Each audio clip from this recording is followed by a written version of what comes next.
Salam sehat untuk kita semua.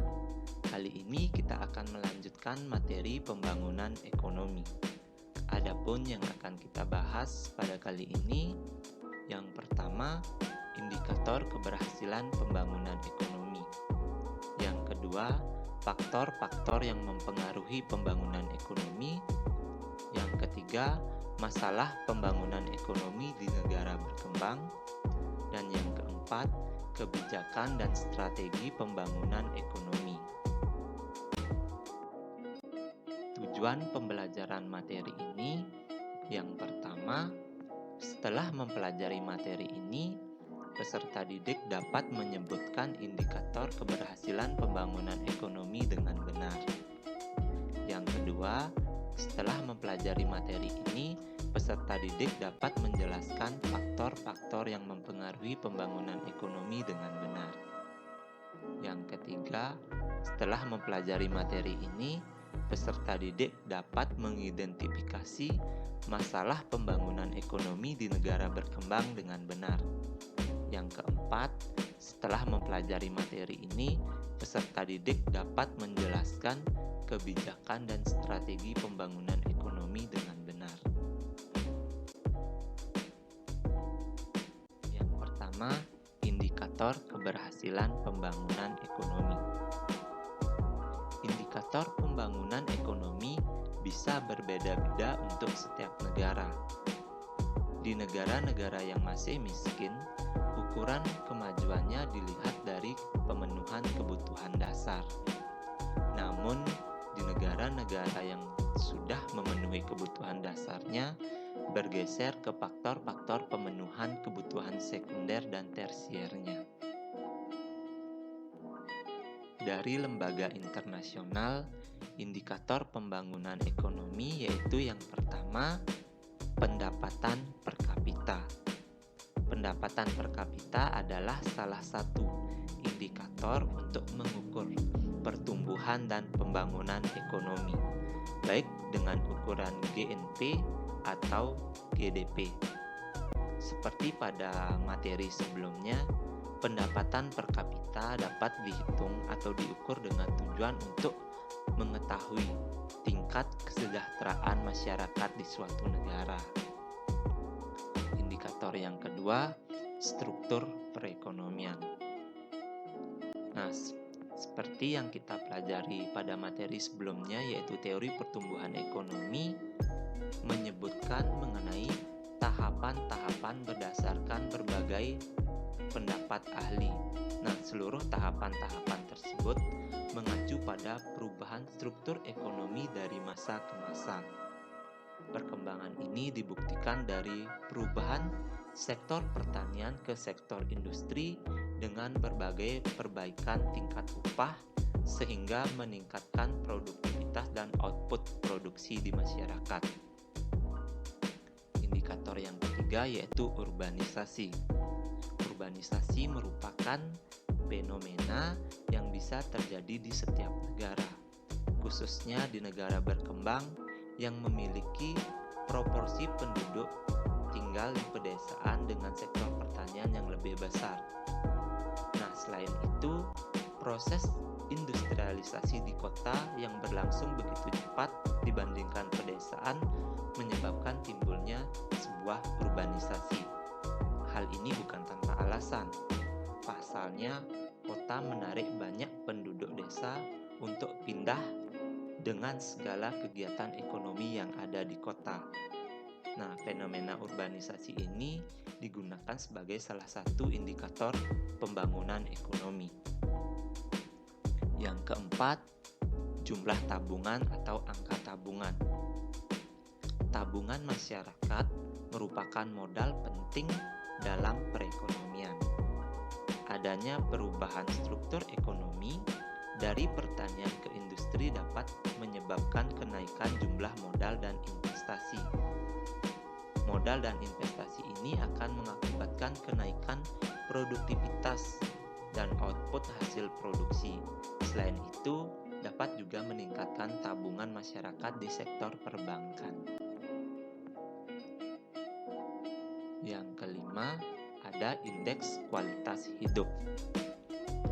Indeks kualitas hidup digunakan sebagai alat pengukur kesejahteraan dan kemakmuran masyarakat di suatu negara yang pada akhirnya akan menentukan keberhasilan pembangunan ekonomi. Indikator yang terakhir, indeks pembangunan manusia.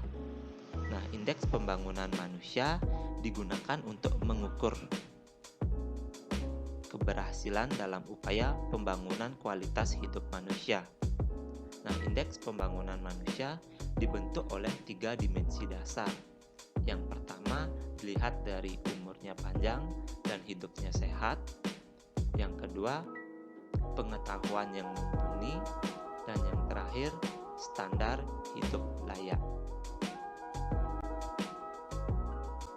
Selanjutnya, faktor-faktor yang mempengaruhi pembangunan ekonomi. Yang pertama, sumber daya manusia. Sumber daya manusia menjadi faktor yang sangat penting terhadap tinggi rendahnya pembangunan ekonomi. Seperti penawaran tenaga kerja, kaum pekerja profesional yang terdidik memiliki disiplin diri, motivasi, dan inovasi. Nah, perkembangan penduduk ini akan menambah jumlah tenaga kerja yang mendorong pertambahan dalam produksi nasional dan tingkat kegiatan ekonomi. Yang kedua, yaitu sumber daya alam. Sumber daya alam merupakan faktor yang tidak kalah penting dalam pembangunan ekonomi. Karena umumnya, negara yang sedang dalam tahap perkembangan sangat bergantung pada sumber daya alam dalam pembangunan negaranya. Kekayaan alam juga akan mempermudah usaha pengembangan perekonomian, terutama pada masa-masa permulaan proses pertumbuhan dan pembangunan ekonomi. Yang ketiga ada ilmu pengetahuan dan teknologi. Perkembangan ilmu pengetahuan semakin pesat, khususnya di bidang teknologi, menyebabkan dapat mempengaruhi pembangunan ekonomi suatu negara. Nah, teknologi itu juga dapat membuat kegiatan produksi menjadi lebih efisien, yaitu dapat menurunkan biaya produksi dan dapat meningkatkan jumlah output. Yang keempat ada budaya. Budaya memberikan dampak tersendiri terhadap pembangunan ekonomi yang dilakukan. Faktor ini dapat berfungsi sebagai pembangkit atau pendorong proses pembangunan, tetapi dapat juga menjadi penghambat pembangunan ekonomi di sebuah negara. Dan yang terakhir, sumber daya modal. Sumber daya modal ini contohnya seperti mesin, pabrik, jembatan, jalan, pelabuhan, transportasi, dan telekomunikasi penting untuk perkembangan serta kelancaran dalam pembangunan ekonomi. Sebab hal-hal tersebut bisa meningkatkan dan memperbaiki produksi masyarakat di suatu negara. Selanjutnya, permasalahan pembangunan ekonomi di negara berkembang. Permasalahan tersebut, yang pertama, pertumbuhan penduduk yang tinggi. Kalian tentunya sering mendengar masalah tingginya angka pertumbuhan penduduk di negara-negara berkembang, seperti di kawasan Asia dan Afrika. Banyaknya penduduk ini sebenarnya bukan menjadi persoalan jika diikuti oleh banyaknya kesempatan kerja dan tingkat pendidikan yang baik. Biasanya, negara berkembang memiliki pertumbuhan penduduk yang tinggi, namun hal tersebut tidak disertai dengan banyaknya kesempatan kerja yang disediakan. Masalah yang kedua, rendahnya pembentukan modal. Nah, salah satu komponen penting dalam pembangunan ekonomi adalah terjadinya perubahan struktur ekonomi dari agraris ke industri. Namun dalam perkembangannya, perubahan tersebut membutuhkan waktu yang tidak singkat, juga membutuhkan modal, seperti tenaga ahli dan investasi barang modal. Masalah yang dihadapi negara berkembang adalah rendahnya pembentukan modal, yang diakibatkan oleh rendahnya produktivitas, sehingga pendapatan real pun juga ikut rendah. Masalah yang ketiga yaitu mengandalkan sektor pertanian. Negara-negara berkembang biasanya lebih mengandalkan sektor pertanian. Nah, ekspor barang mentah pun juga menjadi persoalan bagi negara berkembang. Biasanya, negara berkembang dianugerahi kekayaan sumber daya alam yang melimpah. Namun, sumber daya manusianya belum mampu mengolah barang mentah tersebut menjadi barang jadi. Hal ini disebabkan karena keterbatasan modal dan teknologi yang dimiliki oleh negara berkembang. Masalah yang keempat yaitu distribusi pendapatan. Permasalahan pembangunan ekonomi di negara berkembang yaitu sering terjadi tidak meratanya pendapatan yang diterima oleh masyarakat di suatu negara tersebut. Yang kelima, rendahnya tingkat produktivitas. Nah, rendahnya tingkat produktivitas ini biasanya terjadi di negara berkembang diakibatkan oleh pendapatan yang diterima oleh per pekerja itu rendah, sehingga karyawan pun juga tidak memiliki semangat dalam bekerja karena pendapatan atau upah yang diterimanya rendah. Yang terakhir, tingginya tingkat pengangguran. Permasalahan pembangunan ekonomi di negara berkembang mengenai pengangguran ini memang sering terjadi. Hal ini diakibatkan karena sangat banyaknya orang yang mencari kerja, akan tetapi lowongan yang tersedia di negara berkembang itu tidak banyak atau tidak seimbang antara pencari kerja dengan lowongan pekerjaan yang ada. Kebijakan dan strategi pembangunan ekonomi. Nah, kebijakan dan strategi pembangunan ekonomi yang pertama itu adalah meningkatkan kualitas pendidikan. Di beberapa negara, pendidikan selalu diutamakan dalam setiap pembahasan strategi dan kebijakan yang dibuat pemerintah untuk memajukan pembangunan ekonominya. Pendidikan akan mendorong produktivitas, kemudian meningkatkan pendapatan sehingga tabungan dan investasi meningkat. Hal ini merupakan komponen penting dalam pembangunan ekonomi. Yang kedua ada meningkatkan tabungan dan investasi. Tabungan dan investasi merupakan modal penting dalam pembangunan ekonomi. Dengan memperbaiki kualitas pendidikan, masyarakat akan berupaya untuk meningkatkan produktivitas dan pendapatannya sehingga dapat meningkatkan tabungan dan investasi. Yang ketiga, mengembangkan kegiatan ekonomi. Sektor pertanian sebenarnya menjanjikan jika dikelola dengan baik. Misalnya, para petani menggunakan bibit unggul dalam kegiatan penanaman komoditas. Kemudian penggunaan mesin berteknologi canggih untuk membajak sawah. Namun, hal ini memerlukan modal yang tidak sedikit. Nah, sehingga pemerintah harus mendukung untuk kegiatan modernisasi ini. Nah, mulai dari sosialisasi hingga pemberian subsidi bagi para petani tersebut.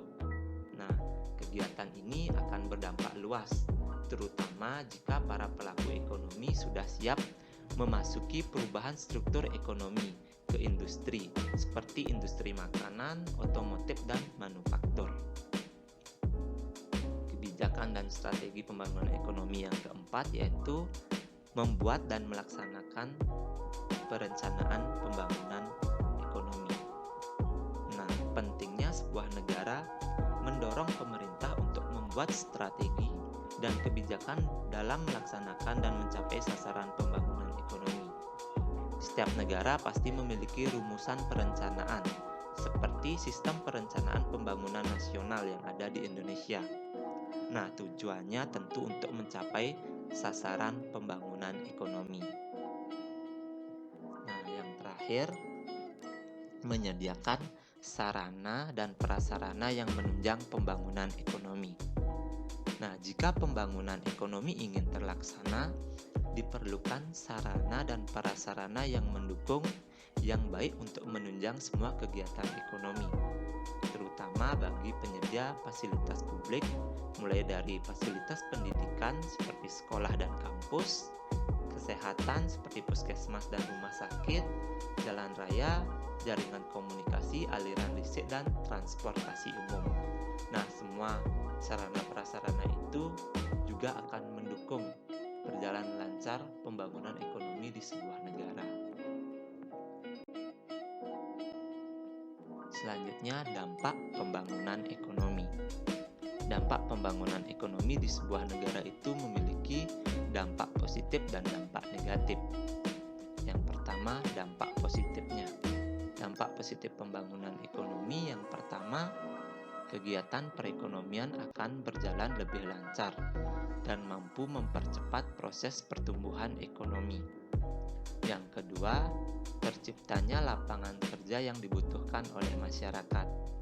Yang ketiga, kemungkinan terjadi perubahan struktur perekonomian, seperti yang sudah dijelaskan sebelumnya, dari agraris berubah menjadi industri. Yang keempat, adanya peningkatan kualitas sumber daya manusia sehingga dimungkinkan ilmu pengetahuan dan teknologi menjadi semakin berkembang pesat. Nah, sedangkan dampak negatif dari pembangunan ekonomi, yang pertama, perencanaan pembangunan ekonomi yang kurang baik akan menyebabkan adanya kerusakan lingkungan hidup. Yang kedua, industrialisasi mengakibatkan berkurangnya lahan pertanian. Nah, adanya industrialisasi mengakibatkan berkurangnya lahan pertanian karena lahan pertanian digunakan untuk membangun tempat-tempat industri. Yang ketiga, tersingkirnya atau hilangnya habitat alam, baik itu alam hayati ataupun alam hewani. Nah, dan yang terakhir, adanya pembangunan ekonomi juga dapat mengakibatkan terjadinya pencemaran air, udara, dan tanah dari ketidakdisiplinannya manusia dalam melakukan kegiatan industrialisasi.